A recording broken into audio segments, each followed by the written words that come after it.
Welcome back to another Bellator fight prediction video. In this video, I'll be predicting the main card fights for Bellator 207, Mitrione versus Bader.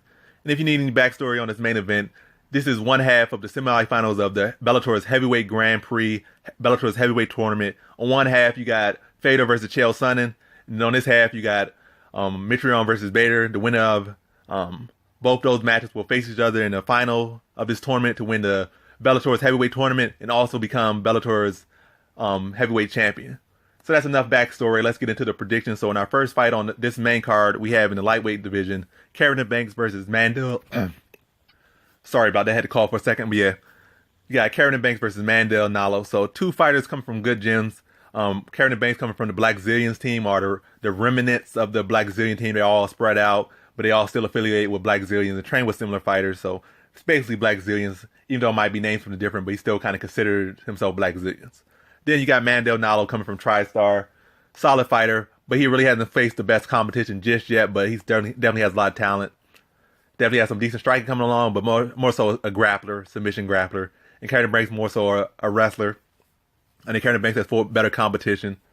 He has been more proven. Even on the Ultimate Fighter, Black Zillions versus American Top Team, he was fighting better fighters on. Fighting top fighters on there. I think he fought one fight on the whole season, never lost. Put on a good performance, solid fighter, solid talent. And I think he's going to rebound from his first loss and do what he has to do to win. I think Mandel Nalo hasn't fought the best competition yet. I think the height discrepancy between them, like Nalo has the height, but Banks is like going to have the center of gravity, and it's going to be like a grab matchup. So Banks is going to be able to attack those takedowns or go for those takedowns, secure those takedowns.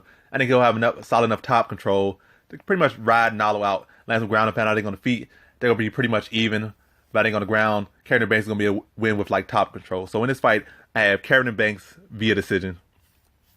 Then on to our next fight we have in the lightweight division, Kevin Ferguson Jr. or Baby Slice versus Corey Brown. And if you don't know, Baby Slice or Kevin Ferguson Jr. is the son of the late great Kimbo Slice. That's why his name is called Baby Slice. And he's Kevin Ferguson Jr. is Kimbo Slice's real name was Kevin Ferguson. So yes, I think in this fight, enough of the backstory on him. This fight is, I think, a feeder fight for Kevin Ferguson Jr. because, he's the son of Kimbo Slice. And they're still trying to build him up. He has a lot of talent. He's not just living off his father's name. He definitely has talent. He's definitely more well-rounded than his father was ever was. And he's still young, still improving.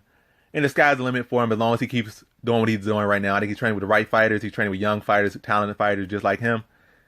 Skilled in all areas. And he's proven pretty well. He lost his first fight, but since that first fight, or maybe his first fight in Bellator, I think he won his first pro fight. Then he lost his first fight in Bellator. Then he's won 2 fights since then. I think both finishes, and he's looking impressive, and he's definitely coming along well. And I think this is a feeder fight because this is not the UFC. This is Bellator, and they have a lower floor than the UFC, a much lower floor than the UFC. Like they allow a lot of debut fighters to come in. They allow a lot of fighters with maybe like not the most prettiest records, and they allow a lot of fighters to build themselves up, like literally build themselves up more often than the UFC does. UFC kind of at this point is saying like we're the best face the best, so you already kind of build yourself up before you come to UFC. Whereas Bellator will allow you to literally build yourself up, are more open to allowing fighters to build themselves up in the UFC because the UFC does allow people to build themselves up, definitely more in the past, but to a less degree now. But Bellator definitely has a much lower floor, and they're really trying to build Kevin Ferguson Jr. up, and they're not trying to feed him to nobody just yet. They're going to feed people to him. So I think this is a fight where Kevin Ferguson is a decent, a solid fighter, solid prospect, whereas Corey Brown is like a feeder opponent. I think Kevin Ferguson is better everywhere, better on the feet, better on the grappling. I feel like he's going to dominate this fight. I see a second round submission. So in this fight, I have Kevin Ferguson Jr. via second round submission. Then on to our next fight, we have in the welterweight division, Lorenz Larkin versus Ian Pascu. I think that's how you say his name.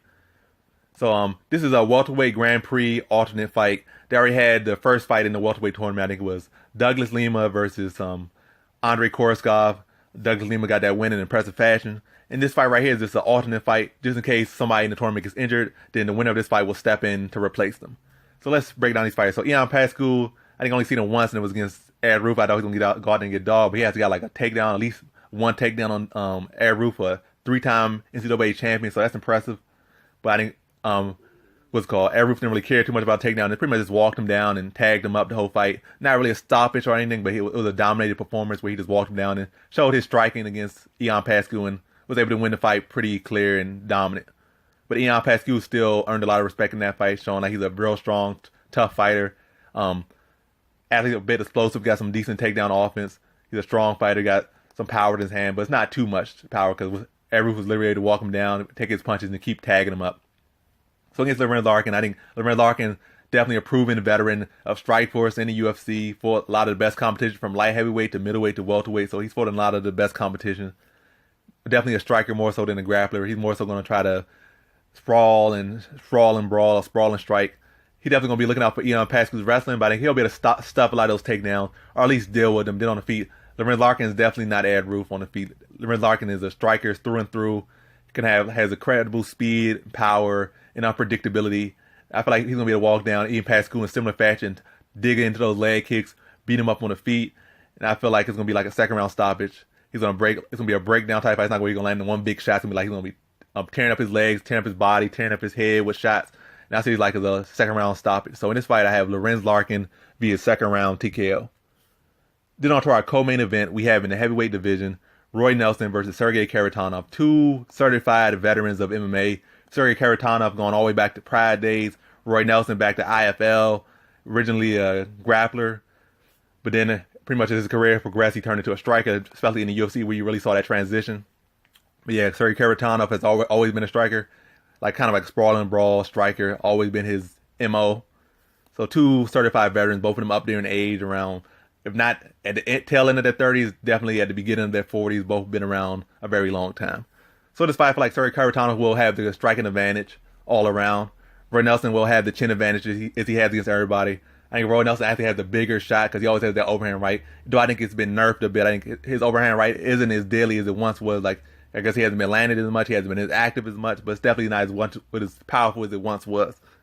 So I did give Sergey Kharitonov the full advantage on the feet, but I think Roy Nelson definitely has that grappling advantage. And Sergey Kharitonov has a huge deficiency to grappling. Like a lot of times when people took him down, they were able to have it their way with him, submit him, or just pretty much do what they want with him on the ground. I think Roy Nelson's going to bring back his singlet or bring back whatever. He's going to work on his wrestling, work on his grappling, especially after that Matt Mitrione fight where he didn't grapple or didn't really have the grappling cardio he usually have, or like he would have when he was a grappler. And he probably could have easily won that fight if he would have tackled the grappling more.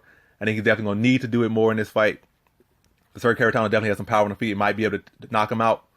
But I think Roy Nelson's chin's going to hold through, and he's going to mix in the grappling and mix in the striking, but definitely have more of a grappling approach than he usually does in the fights. And that's what he's going to use to win the fight. And he's going to be okay on the feet, but mixing that grappling to edge himself in the fight. I think once he gets Sergey Kharitonov worried about the grappling too much and start lowering his hands, I think Roy Nelson's going to come over top with that overhand right and stop Sergey Kharitonov in the second round. So in this fight, I had Roy Nelson via second round TKO. Then on to our co-main event. I mean, not our co-main event, our main event, not our co-main event. That last fight was our co-main event. Our main event, the semifinal, or one half of the semifinals we have in the heavyweight division, Matt Mitrione versus Ryan Bader. So you got the light heavyweight champion Ryan Bader versus Matt Mitrione, two veterans of the sport. Matt Mitrione, both a veteran of the UFC's heavyweight division. Ryan Bader, a veteran of the UFC's light heavyweight division. Now he's a Bellator heavyweight champion. So let's get the tape on Matt Mitrione. He's like 1 inch taller. He's one of the faster heavyweights, very mobile, a lot of power, a huge deficiency to grappling and wrestling. Ryan Bader, all around solid fighter, good everywhere, good grappling, good strength, good cardio, good power, pretty good fight IQ when he's not in big situations. A lot of times he gets in those big situations, or at least against those top tier opponents, he kind of breaks. But against everybody else, he's very consistent. He's always consistent against pretty much everybody else, except maybe when he was in the UFC and getting close to that title shot or close to this, he kind of cracked. But in Bellator, he's been money, and for the most part of his career, he's been money. He has one of the best resumes in UFC history, definitely in the light heavyweight division, one of the best resumes. He gets overlooked because he choked sometimes, so people look at him as like this low tier fighter, even though he's really a top tier fighter, still improving and still dangerous. I think he's a much better fighter than Matt Mitrione all around. He could knock Matt Mitrione out. He could submit Matt Mitrione. He could wrestle him and do what he wants there. Whereas Matt Mitrione really is trying to land that one big shot. But I feel like Ryan Bader's going to have the speed advantage over Matt Mitrione, who's used to having the speed advantage because he's coming up from the light heavyweight division. He was even pretty fast there, so he's going to be much faster than Matt Mitrione up at heavyweight. He got much more power up at heavyweight. And Matt Mitrione has been out-grappled and wrestled and thrown around by people who aren't even top-tier wrestlers. I don't think he's even really fought a wrestler, and he's been getting thrown around. So against Ryan Bader, who's by far the best wrestler he's has ever faced, I think Ryan Bader's gonna be able to do what he wants with him in the grappling, and maybe even hurt him on the feet if he wants to. I think Ryan Bader's gonna probably look to set up those shots. I don't think Mitrione doesn't really have anything to counter shots. He's not gonna be throwing any knees out there to make Ryan Bader worry about running to anything. So Ryan Bader's gonna be exploding on those takedowns, just lift Mitrione up and just have with his way with him, just toss him around, beat him up on the ground. And Ryan Bader does not really play on the ground. Once he gets you on the ground, he's hitting you with concussive damage from the top, just dropping elbows, punches, mauling you, transitioning, and looking for submissions or that TKO finish. I think that's what's going to happen. I think he's going to be able to maul Mitrione all around. This is not nothing new for Ryan Bader, but this is definitely going to be something new for Mitrione, or it's going to be a reminder of his L's he's took, and Ryan Bader's going to be able to hurt him on the feet, take him down, beat him up in a very dominant, very dominant fashion. So in this fight, I had Ryan Bader's going to beat him up on the feet, take him down, maul him on the ground, look for that submission. I think he'll get that submission in the first round. So in this fight, I had Ryan Bader via first round submission.